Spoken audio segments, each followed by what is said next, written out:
நல்லா சொன்னீங்க. அந்த கோபம் வந்து சிதைப்பதா, செதுக்குவதா அப்படின்றது.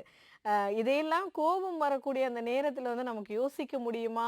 அப்படின்னு நான் பல தருணங்கள்ல நினைச்சதுண்டு. ஆனா நீங்கள் அதற்கு ஒரு சாட்சியாக நின்று உங்களை நீங்களே பார்த்து கொள்ள வேண்டும்.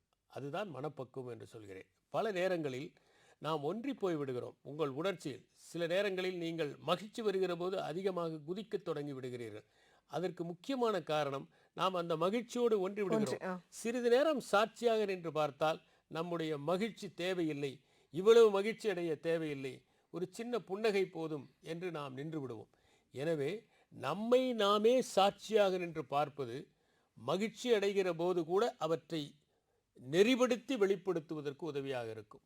கோபப்படுகிற போது கூட அதை நெறிப்படுத்தி வெளிப்படுத்துவதற்கு உதவியாக இருக்கும்.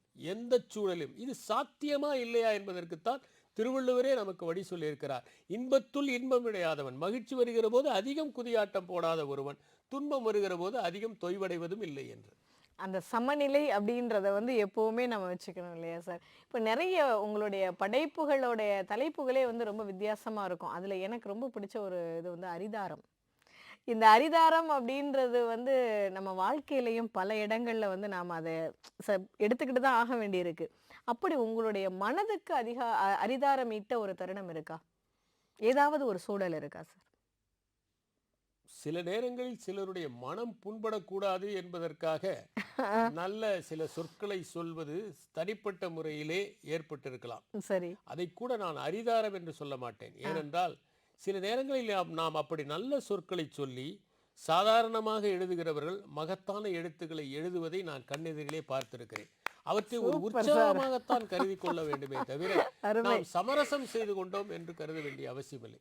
மற்றபடி என் பணிகளில் நான் எந்த சமரசமும் செய்து கொண்டதில்லை, நான் எந்த அரிதாரமும் பூசியதில்லை. இன்னும் சொல்ல போனால் சில நேரங்களில் நான் என்னை குறைத்து கொண்டு என்னை பின்னே தள்ளிக்கொண்டு நான் கடைசி வரிசையிலே நின்று கொண்டு பல செயல்களை செய்திருக்கிறேன். அதற்கு காரணம் தாவோ சொல்வதைப் போல தலைமை பண்போடு திகழ்கிற ஒருவன் எப்போதுமே கடைசியில் நிற்க வேண்டும், மற்றவர்களை முன்னெடுப்ப வேண்டும் என்கிற காரணத்தினால்தான். நம்மை முன்னிலைப்படுத்திக் கொள்ள வேண்டிய அவசியமே இல்லை. செயல் நன்றாக நடந்தாலே அது நமக்கு மகிழ்ச்சி என்கிற மனநிலையோடு இருக்க வேண்டும் என்பதால் தான். எனவே அரிதாரம் மற்றவர்களுக்கும் பூசியதில்லை, நானும் பூசியதில்லை. அருமை சார். ஏன் அப்படின்னா இன்னைக்கு வந்து நிறைய இடங்கள்ல இந்த அரிதாரம் பூச வேண்டிய சூழல் சமூகமோ குடும்பமோ நமக்கு கொடுக்குது. இன்னொன்னு வந்து நடிப்பு சுதேசிகள் அப்படின்னு சில அந்த அந்த வார்த்தை வந்து நம்ம மனசுக்குள்ள பல பேரை பார்க்கும்போது சொல்ல வேண்டிய ஒரு கட்டாயத்துக்குள்ளேயும் நம்ம இருக்கிறோம். அதனால தான் இந்த கேள்வி சார். அழகா சொன்னீங்க இந்த தலைமை பண்பை பத்தி. இப்போ இந்த தலைமை பண்பு, மேலாண்மை இந்த விஷயங்கள்லாம் உங்ககிட்ட இருந்து நாங்க நிறைய கத்துட்டு இருக்கிறோம். இது எப்படி சார் உங்களுக்குள்ள வந்தது? எங்களுடைய பணியே தலைமை பண்புகளோடு ஆற்ற வேண்டிய பணிதான். அதுக்கு முன்னாடி சாராட்சியராக பணியாற்றுகிற போது நீங்கள் 25, 26 வயதிலே ஒரு கோட்டத்தை கண்காணிக்க வேண்டும் என்கிற சூழல், அதிலே சட்டம் ஒழுங்கை பராமரிக்க வேண்டும், எளிய மக்களுக்கான நலத்திட்டங்களை செய்ய வேண்டும், முக்கிய பிரமுகர்கள் வருகிற போது வரவேற்க வேண்டும், விழாக்களை நீங்கள் சடங்கு ரீதியாக நடத்த வேண்டும், நீங்கள் வருவாய்த்துறையை கவனிக்க வேண்டும், சில நேரங்களில் எளிய மக்கள் கொண்டு வருகிற பிரச்சனைகளை தீர்த்து வைக்க வேண்டும். அப்போதெல்லாம் அந்த வயதிலே நீங்கள் ஒரு தலைமை பண்போடு திகழ்ந்தால்தான் அவற்றை வெற்றிகரமாக நிறைவேற்ற முடியும். பொறுப்புகள் தான் ஒரு மனிதனை தலைமை பண்புக்கு அழைத்து செல்கிறது. எந்த பொறுப்பை யாரிடம் கொடுத்தாலும் அவர்களை அறியாமலேயே அவர்களுக்கு தலைமை பண்பு. இதற்கு ஒரு சின்ன உதாரணத்தை நான் குறிப்பிட விரும்புகிறேன். லேர்ன் மேனேஜ்மெண்ட் ஃப்ரம் வைஃப்ஸ் என்கிற புத்தகத்தை ஷாரு ரங்கனேக்கர் எழுதியிருக்கிறார். மனைவியிடமிருந்து மேலாண்மையை கற்றுக்கொள்ளுங்கள் என்று. கணவனுக்கும் மனைவிக்கும் இருக்கிற வேறுபாடை அவர் காட்டுகிறார். முதலாவதாக ஒரு பெண் குழந்தை பிறக்கிறது. அதற்கு 5-6 வயது இருக்கிற போது அடுத்ததாக ஒரு ஆண் குழந்தை பிறக்கிறது. இயல்பாகவே தாயினுடைய கவனம் அந்த ஆண் குழந்தையின் மீது தான் இருக்கும். ஏனென்றால் ஆண் குழந்தை என்பதால் அல்ல, சின்ன குழந்தை என்பதால், கை குழந்தை என்பதால், பிறந்த சிசு என்பதால் அந்த குழந்தையை கவனிக்கிற போது அந்த மகள் வருத்தப்படக்கூடாது. அதனால் அவள் செய்யக்கூடியது மகளை அழைத்து, நீ அக்காவாகிவிட்டாய், இன்றிலிருந்து இந்த தம்பியை கவனித்துக் கொள்ள வேண்டியது பொறுப்பு தானே. அப்படி பொறுப்பு என்று சொன்னவுடன் அந்த குழந்தை அக்கறையாக கவனித்துக் கொள்ளும். எனவே தலைமை பண்பு என்பது பொறுப்புகளால் வருகிற ஒன்று. இரண்டாவது, நீங்கள் பணியாற்றுகிற சூழலிலிருந்து கற்றுக்கொள்வது. யார் ஒருவர் அதிக நெருக்கடியை சந்திக்கிறார்களோ அவர்கள் அதிகமான தலைமை பண்போடு இருப்பார்கள். எப்போதுமே நாம் கூறுவதைப் போல போர்க்காலத்திலே தளபதியாக இருப்பதற்கும் அமைதி காலத்திலே தளபதியாக இருப்பதற்கும் வேறுபாடு இருக்கிறது. வேறுபாடுகள் நிறைய. நீங்கள் போர்க்காலத்திலே தளபதியாக இருந்ததால் தான் மேனக்ஷாவை கொண்டாடுகிறீர்கள். எனவே போர்க்காலம் என்று சொல்வது நெருக்கடிகளால் ஏற்படுவது. வெள்ளம் வருகிற போது, திடீரென்று சட்டம் ஒழுங்கு பிரச்சனைகள் ஏற்படுகிற போது, திடீரென கலவரங்கள் ஏற்படுகிற போது, இதுபோன்ற சூழல்களில் நீங்கள் பணியாற்றி இருந்தால் மற்றவர்களை ஒருங்கிணைக்கக்கூடிய அத்தனை பண்புகளையும் நீங்கள் கற்றுக்கொள்வீர்கள். நான் சின்ன வயதில் முதல் பாண்டிச்சேரியில் கல்லூரியில் படிக்கிற போதுதான் கடலை பார்த்தேன். கடலை பார்த்து அசந்து போய்விட்டேன். அதுதான் நான் அது வரைக்கும் நீங்க திரைப்படங்களில் பார்த்ததோடு சரி. அந்த காலத்தில் அவ்வளவு பயணம் செய்ய மாட்டோம். நான் பாண்டிச்சேரியில கடலை பார்த்து திக்குமுக்காடி போய்விட்டேன். இவ்வளவு அழகா என்னால் அந்த இடத்தை விட்டு நகர முடியவில்லை. மதிய உணவை கூட நான் உண்ணாமல் அங்கேயே நின்று அந்த கடலையும் கடல் அலைகளையும் பார்த்து ரசித்திருந்தேன். அப்படி ஒரு சூழல். ஆனால் அதற்கு பிறகு நான் இந்திய ஆட்சி பணிக்கு வந்த பிறகு கடற்கரை சார்ந்த மாவட்டங்களில் தான் பணியாற்றினேன். நாகப்பட்டினத்தில் சார் ஆட்சியராக இருந்தேன். நான் இருந்தபோது புயல் அடித்தது. கடலூரிலே நான் கூடுதல் ஆட்சியராக இருந்தேன். அங்கேயும் வெள்ளப் பிரச்சனை உண்டு. காஞ்சிபுரத்திலே இருந்தேன். அங்கேயும் வெள்ளப் பிரச்சனை உண்டு. பிறகு தலைமைச் செயலாளராக ஆன பிறகு ஒட்டுமொத்த மாநிலத்தின் வெள்ளப் பிரச்சனை, புயல் பிரச்சனை போன்றவற்றை சமாளித்தோம். இதை போன்ற நெருக்கடிகளை சமாளிக்கிற போது எல்லோரையும் நீங்கள் ஒருங்கிணைக்க வேண்டும். எல்லோருடைய பணியையும் நீங்கள் ஒருங்கிணைத்து அவர்கள் தங்களுடைய திறமைகளை முழுமையாக வெளிப்படுத்துவதற்கான வாய்ப்பை ஏற்படுத்த வேண்டும். அவ்வப்போது அவர்களிடம் பேசி உற்சாகப்படுத்த வேண்டும். இவற்றையெல்லாம் செய்கிற போது தானாகவே தலைமை பண்பு உங்களிடம் வந்து ஒட்டிக்கொள்ளும். அருமை சார். இப்போ நீங்க சொன்னீங்க இவ்வளவும் செய்யும் போது அந்த தலைமை பண்பு வர்றதுக்கு உண்டான சூழலை இயற்கை உங்களுக்கு கொடுத்துருன்னு சொல்லிட்டு, உங்களுடைய தலைமை பண்புல நிறைய நாங்கள் வந்து தொலைக்காட்சிகளில் பார்க்கும்போதெல்லாம் இப்படி ஒரு அட்மினிஸ்ட்ரேஷனா அப்படின்னு சொல்லி நாங்கள் வியந்திருக்கிறோம். அது நாங்கள் உங்களுடைய வாழ்க்கையில் அது வந்து உங்களுடைய பணி சார்ந்து மட்டும் இல்லை, உங்களுடைய தனிப்பட்ட வாழ்வியல் சார்ந்து நீங்கள் வந்து ஒரு பெருமைப்பட்ட தருணம், ஒரு பெருமிதமான ஒரு நிகழ்வாக நினைச்சேன் அப்படின்னு சொன்னால் எதை சொல்லுவீங்க சார்? தமிழ்நாட்டிலே பெரும்பாலும் குடிமைப் பணிகள் அதிகமாக சிலாகிக்கப்படாத ஒரு காலம் இருந்தது. நான் அந்த காலத்தில் தான் இந்த குடிமைப்பணி தேர்வுகளை எழுதினேன். அதை பற்றிய போதிய விழிப்புணர்வு தமிழ்நாட்டில் ஏற்படவில்லை. அதனால் 1996ஆம் ஆண்டு ஐஏஎஸ் தேர்வும் அணுகுமுறையும் என்ற புத்தகத்தை நான் எழுதினேன். அதற்கு பிறகு பல்வேறு கல்லூரிகளுக்கு சென்று மாணவர்களை சந்தித்து இந்த குடிமை தேர்வுகளை எழுத வேண்டும் என்று நான் வலியுறுத்தி இருக்கிறேன். அது மட்டும் இல்லாமல் என்னை நாடி வருகிற பல மாணவர்களுக்கு எப்படி இந்த தேர்வை அணுக வேண்டும் என்பதை நான் ஓரளவிற்கு சொல்லிக் கொடுத்திருக்கிறேன். அவர்களுக்கான மாதிரி ஆளுமை தேர்வுகளையும் நான் நடத்தியிருக்கிறேன். அவ்வாறு 100க்கும் மேற்பட்ட மாணவர்கள் இந்த தேர்வை எழுதி வெற்றி பெற்றிருக்கிறார்கள். அவர்களுடைய முகங்களெல்லாம் எனக்கு மறந்து போய்விட்டன.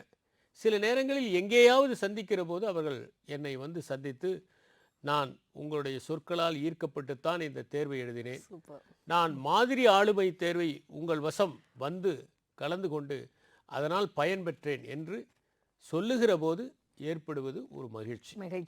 அதை போலவே நிலவழி பள்ளி என்கின்ற ஒன்றை நாங்கள் காஞ்சிபுரத்திலே நடத்தினோம். 14 வயதிற்கு மேற்பட்டு தறியிலே பணியாற்றி கொண்டிருக்கின்ற குழந்தைகளுக்காக இந்த பள்ளிகள் அப்போது தொடங்கப்பட்டன. மாலை வேளையில் முற்றிலுமாக தன்னார்வ அடிப்படையில் இளைஞர்கள் வந்து பாடங்களை எல்லாம் நடத்தினார்கள். அந்த பள்ளி நாளடைவில் பெரும்பாலான இடங்களிலிருந்து நன்கொடைகள் பெறுவதற்கு உதவியாக இருந்தது. அந்த நன்கொடை தொகையில்தான் அந்த பள்ளியே நடந்தது. இது முதலில் 2ஆக இருந்து பிறகு படிப்படியாக அது வளர்ந்தது. 12 இடங்களில் அது நடந்தது.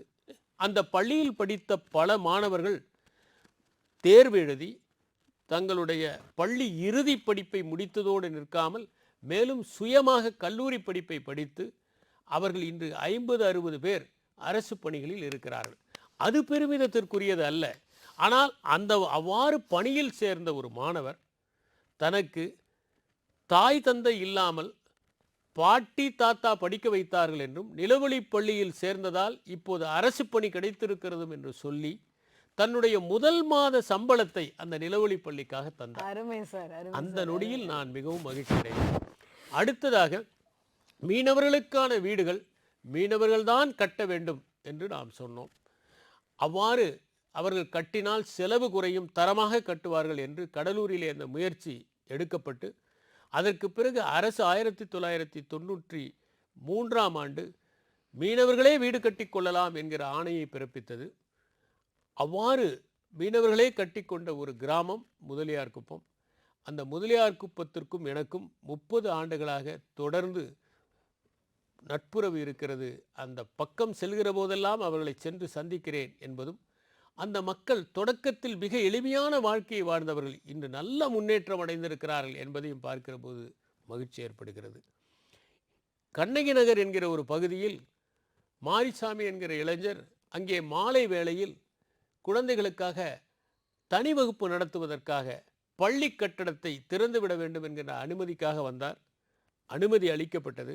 அதை நான் கல்வித்துறை அதிகாரிகளோடு தொடர்பு கொண்டு, அப்போது திரு உதயச்சந்திரன் கல்வித்துறை செயலாளராக இருந்தார், அவரிடம் சொல்லி அனுமதி அளிக்கப்பட்டது. அங்கே மாலை வேளை வகுப்புகள் தொடங்கின. பெண்களுக்கு தற்காப்பு பயிற்சிகள் தரப்பட்டன. படிப்படியாக இவருடைய நல்ல எண்ணத்தை பார்த்து பலரும் உதவி புரிந்து இன்று கண்ணகி நகரிலே பல மாற்றங்கள் நிகழ்ந்து கொண்டிருக்கின்றன. முதல் தலைமுறை என்கிற ஒரு கட்டடம் உருவாகி அங்கே தொழிற்பயிற்சி தந்து கொண்டிருக்கிறார்கள். பெண்களுக்கு திறன் பயிற்சி தந்து கொண்டிருக்கிறார்கள். 3 ஆண்டுகளாக ஒருவர் கூட பட்டதாரியாக இல்லாமல் இருந்த அந்த இடத்தில் 181 மாணவர்கள் கல்லூரியிலே சேர்ந்து படிக்க ஆரம்பித்திருக்கிறார்கள். அவர்களாக குளங்களை சுத்தப்படுத்தி இருக்கிறார்கள். அவர்கள் மருத்துவ முகாமிலே கலந்து கொண்டு பயன்பெறுகிறார்கள். இப்படி எண்ணற்ற வளர்ச்சி பணிகள் அங்கே நடந்து கொண்டிருக்கிறது. அங்கே 36 மாணவர்கள்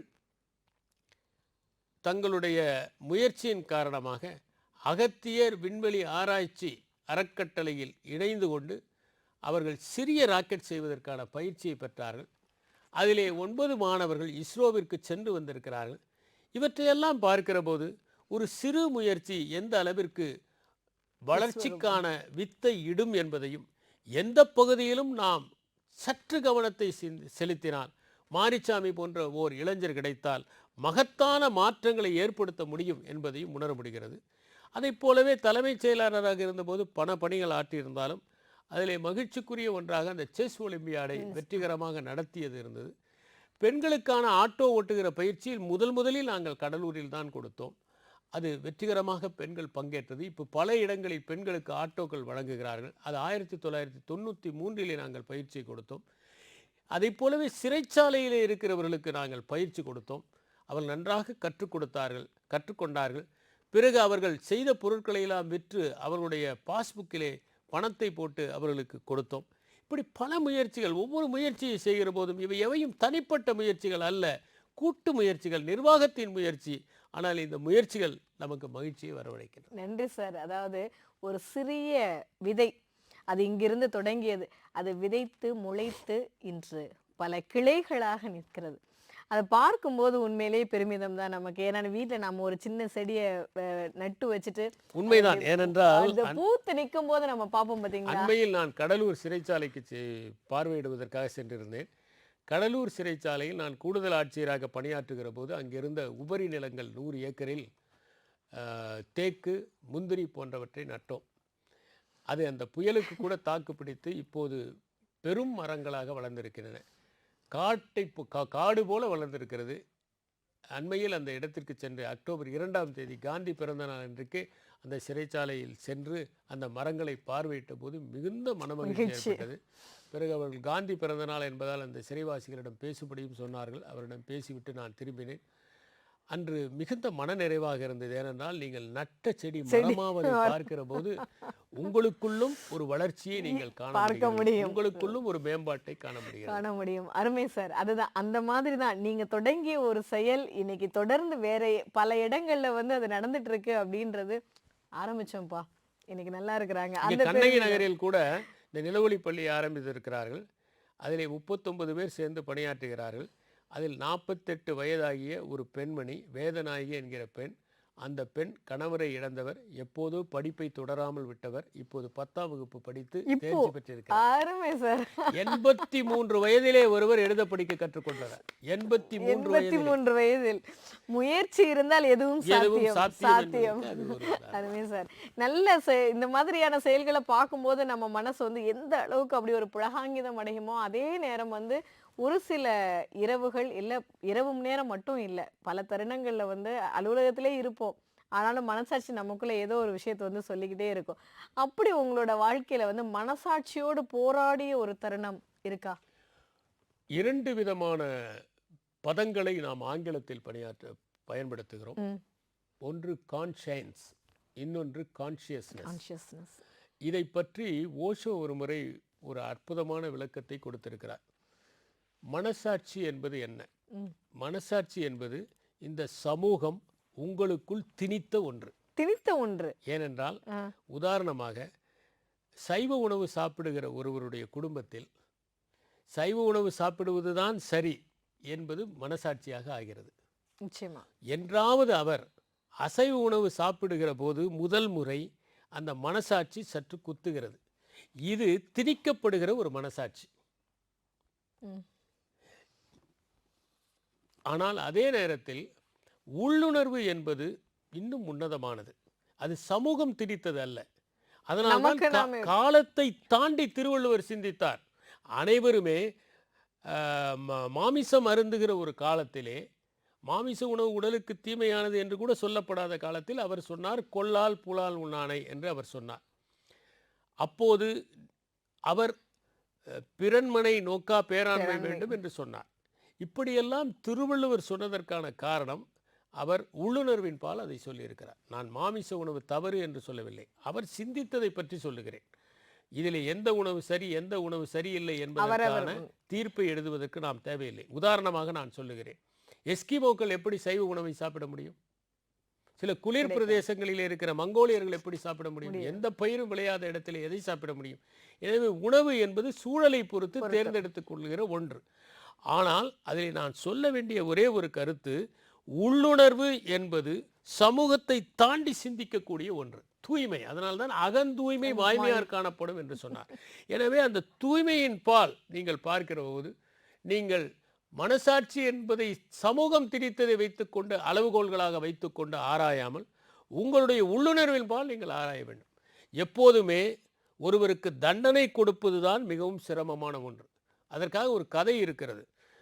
சீனத்திலே ஒரு மன்னர் இருந்தார். அவர்தான் தண்டனையும் கொடுக்க வேண்டும், பரிசுகளும் கொடுக்க வேண்டும். தண்டனை கொடுப்பது அவருக்கு சிரமமாக இருந்தது. நீங்கள் ஒருவரை பார்த்து இவருடைய தலையை வெட்டி விடுங்கள் என்று சொல்வது எவ்வளவு சிரமம். உங்களால் ஒரு சாதாரணமாக ஒரு எறும்பு நசுங்கினால் கூட அதை கொடுத்து நீங்கள் வருத்தப்படுவீர்கள். அப்படி இருக்கிற போது தண்டனை கொடுப்பது மிகவும் சிரமமாக இருக்கிறது என்பதால் அவர் தண்டனை கொடுக்கிற அந்த பணியை பிரதம மந்திரியிடம் ஒப்படைத்துவிட்டு பரிசுகள் கொடுப்பதை மட்டும் அவர் ஏற்றுக்கொண்டார். 6 மாதங்கள் கழித்து பார்த்தால் அலுவலகத்தில் இருக்கிற எல்லா பணியாளர்களும் பிரதம மந்திரியை பார்த்தால் அதிகமாக வணக்கம் வைக்கிறார்கள். ஏனென்றால் தண்டனை கொடுப்பவர்களை பார்த்துத்தான் மக்களுக்கு அதிக பயம். பரிசுகள் கூட தேவையில்லை, தண்டனை இல்லாமல் இருந்தால் போதும் என்பது. உடனே இவர் நினைத்தார், சரி நான் தண்டனை கொடுப்பதை வாங்கிக் கொள்கிறேன் என்று பரிசுகளை கொடுப்பதை அவருக்கு தள்ளினார். 6 மாதத்தில் பிரதம மந்திரியை மக்கள் மன்னராக்கி விட்டார்கள். ஏனென்றால் முதலில் கடுமையாக இருந்து பிறகு ஒரு பரிசு கொடுக்கும் தாராளமாக இருப்பதை மக்கள் ஏற்றுக்கொள்கிறார். அதனாலதான் திருவள்ளுவர் கூட கடிதோச்சி மெல்ல எரிக என்கிறார். அதனால் தண்டனை கொடுப்பது என்பதுதான் ஒருவருக்கு சிரமமான ஒன்று. ஒழுங்கு நடவடிக்கைகளில் அந்த முடிவு என்ன தண்டனை கொடுக்கலாம் என்பது குறித்துத்தான் நான் அந்த கோப்பை அதிகம் பரிசீலித்து நடவடிக்கைகள் எடுத்திருக்கிறேன். அப்படி உள்ளுணர்வு, உங்களுடைய உள்ளுணர்வு உங்களை கேள்வி கேட்டதுண்டா? கேள்விகள் கேட்பதில்லை. அவர்கள் தவறு செய்திருக்கிறார்களா, தவறு எந்த விகிதத்திற்கு செய்திருக்கிறார்கள், இதனால் பொதுமக்கள் என்ன பாதிக்கப்பட்டிருக்கிறார்கள், உண்மையிலேயே அவர்கள் மட்டும்தான் தவறு செய்திருக்கிறார்களா அல்லது வேறு ஏதாவது காரணிகளாக இருக்கிறார்களா என்பதையெல்லாம் ஆராய்ந்து தான் அந்த முடிவை நாம் எடுக்க வேண்டும். உங்களுடைய வாழ்வியல்ல ஒரு நாள் நீங்கள் செய்த ஒரு செயல், அது ஒரு தவறான முடிவு எடுத்து விட்டோமோ அப்படின்ற ஒரு இதுல என்னைக்காவது உள்ளுணர்வு உங்களை நீங்களே உங்க உள்ளுணர்வு நான் அது போன்ற சூழலில் யாரிடமாவது தேவையில்லாமல் கோபப்பட்டிருந்தாலோ அல்லது தேவையில்லாமல் அவர்களிடம் ஏதேனும் சொல்லியிருந்தாலோ நான் அவர்களை அழைத்து அந்த நேரத்தில் நான் இவ்வாறு நடந்து கொள்வதற்கு வருந்துகிறேன் என்று சொல்ல ஒருபோதும் தயங்கியதில்லை. அந்த நிலை இருக்கும்போது நிச்சயமா வந்து உங்களுக்கு அந்த ஒரு மன உறுத்தல் அப்படின்றதோ அந்த சுய மன்னிப்புக்கோ அங்க இடமில்லை இல்லையா? அவர்களிடம் இந்த சூழலால் இது நிகழ்ந்து விட்டது என்று சொல்வதில் எந்த தவறும் இல்லை. தவறும் சில இல்லை. நேரங்களில் நம்முடைய குழந்தைகளிடம் கூட நாம் நிச்சயமா. அவற்றை கேட்கத்தான் வேண்டும். ஏனென்றால் ஒரு குழந்தையின் காலை மிதித்து விட்டால் நாம் எவ்வளவு வேகமாக அந்த காலை அகற்றுகிறோம். அதுவே ஒரு மன்னிப்பு கேட்பதை போன்றதுதான். கண்டிப்பா சார், கண்டிப்பா. அந்த உணர்வு அழகா சொன்னீங்க. கோபத்தை வந்து பழகுறது அப்படின்னு இப்போ கோபம் பத்தி பேசும்போது, ஆனா ரௌத்ரம் பழகு அப்படின்னு சொல்லி பாரதி சொல்லியிருக்காங்க. இந்த ரௌத்ரம் அப்படின்ற ஒரு வார்த்தைய நீங்க சமூகத்தில் பழகியதுண்டா? ஏதாவது ஒரு சமூகத்துல ஒரு சின்ன தவறு பார்க்கும்போது எத்தனையோ சூழலில் அதை போல நாம் ரௌத்ரத்தை பழகியிருக்கிற சூழல்கள் ஏற்பட்டிருக்கின்றன, வாய்ப்புகள் ஏற்பட்டிருக்கின்றன. உதாரணமாக சின்ன வயதிலேயே யாராவது ஒருவரை அடித்து கொண்டிருந்தால் போய் எதற்காக அடிக்கிறீர்கள் என்று கேட்ட சூழல்கள் உண்டு. இதற்கும் உனக்கும் சம்பந்தமில்லை என்று சொன்னாலும் அதை பற்றி பொருட்படுத்தாமல், அதை ஒரு அவமானமாக கருதாமல் அவர்களை விளக்குவதற்கான முயற்சிகளில் நான் ஈடுபட்டது உண்டு. இது பல நிலைகளில் தொடர்ந்து இருந்தது.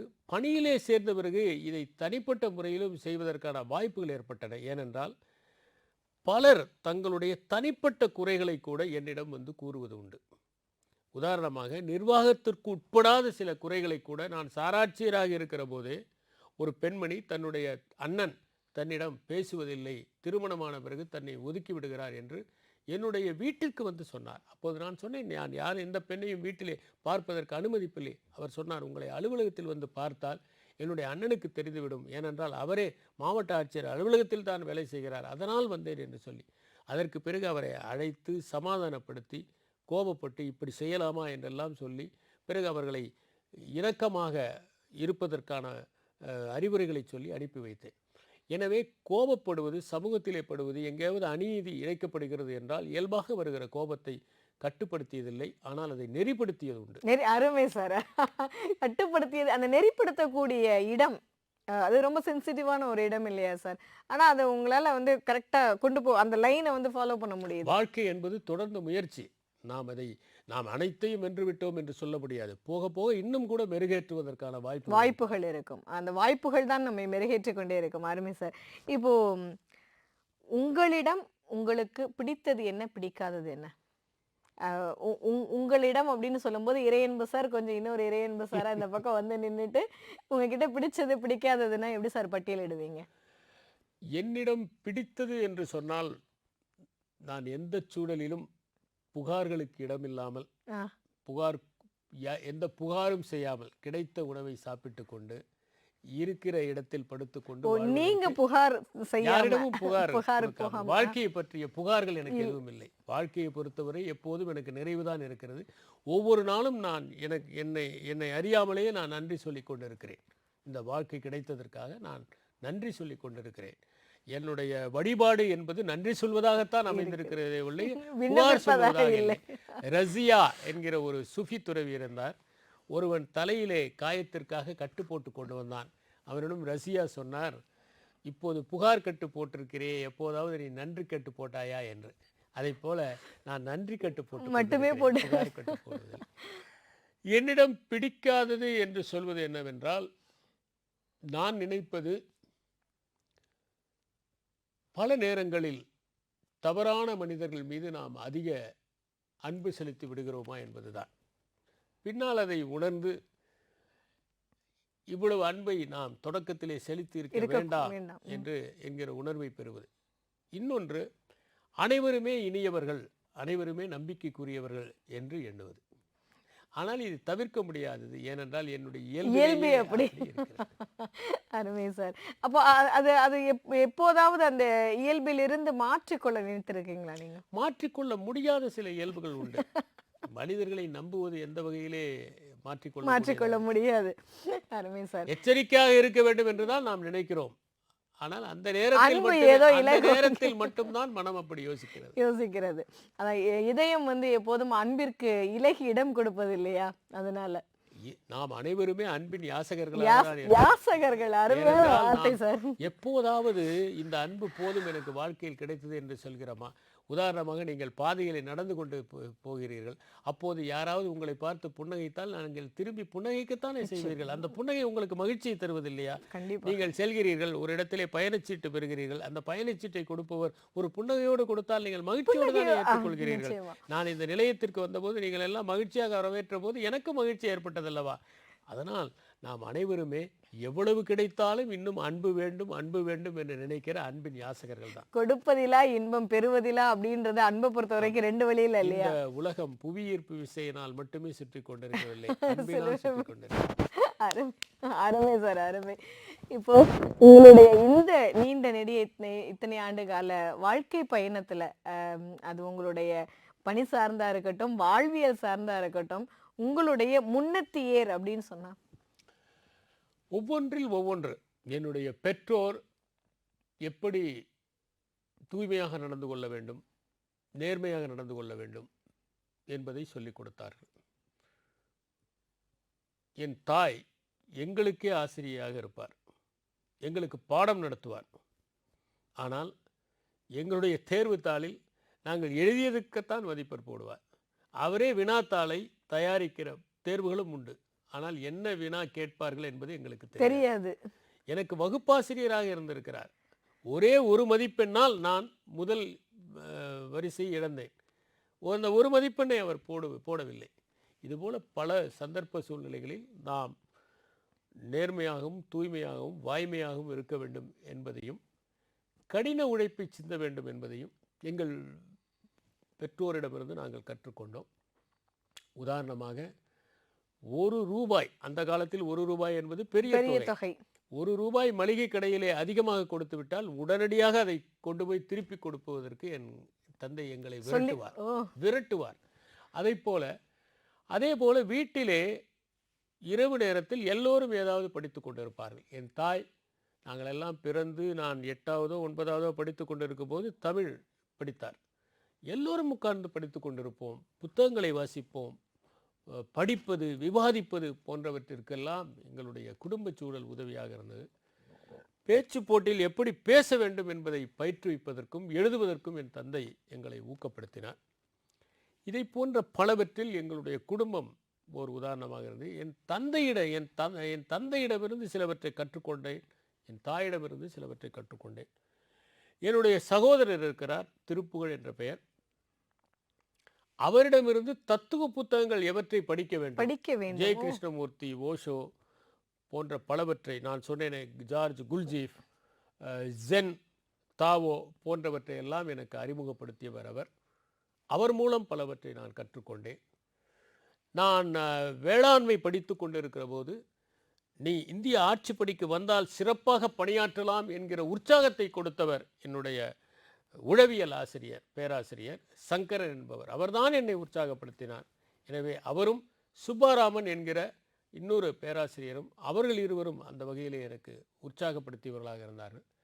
கல்லூரியிலே படிக்கிற போது கலைச்செல்வன் என்கிற ஒரு மூத்த மாணவர், நீ நிறைய புத்தகங்களை வாசித்து கவிதைகளை எழுது என்று என்னை உற்சாகப்படுத்தினார். அவர் மிகவும்.